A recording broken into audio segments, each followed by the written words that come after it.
Israel പ്രിയരെ, ആഗതമാകുന്ന വിശുദ്ധ യോസേപ്പ് പിതാവിൻ്റെ തിരുനാളിൻ്റെ മംഗളങ്ങൾ ഏറ്റവും പ്രാർത്ഥനാപൂർവ്വം എല്ലാവർക്കും നേർന്നുകൊള്ളട്ടെ.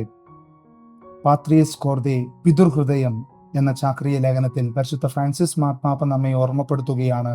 വിശുദ്ധ യോസേപ്പ് പിതാവ് ദൈവത്തിൻ്റെ നിഴലായി ജീവിച്ച വ്യക്തിയായിരുന്നു. ദൈവപുത്രനെ ഞാൻ എന്തിന് രക്ഷിക്കണം എന്ന ചോദ്യം തീർത്തും മാനുഷികമാണ്. എന്നാൽ ഈ മാനുഷികമായ ചോദ്യത്തിന് അവസരം നൽകാതെ ദൈവവിശ്വാസത്തിന്റെ നിഴലിൽ ജീവിച്ചുകൊണ്ട് ആ മനുഷ്യൻ, ആ പുണ്യപിതാവ് ദൈവപുത്രന്റെ പരിപാലകനായി തീർന്നു. അങ്ങനെ ദൈവപുത്രന്റെ പരിപാലനയിൽ മരണപ്പെടുവാനും ആ പുണ്യപിതാവിന് ഭാഗ്യം ലഭിച്ചു. മിശിഹായിൽ പ്രിയരെ, ഓരോ വർഷത്തെയും വിശുദ്ധ യോസേപ്പ് പിതാവിൻ്റെയും തിരുനാൾ ആചരണം ആഴമായ വിശ്വാസത്തിലേക്ക് എന്നെ വളർത്തുന്നുണ്ടോ എന്ന് ചിന്തിക്കുവാൻ ഈ തിരുനാൾ നമ്മെ സഹായിക്കട്ടെ.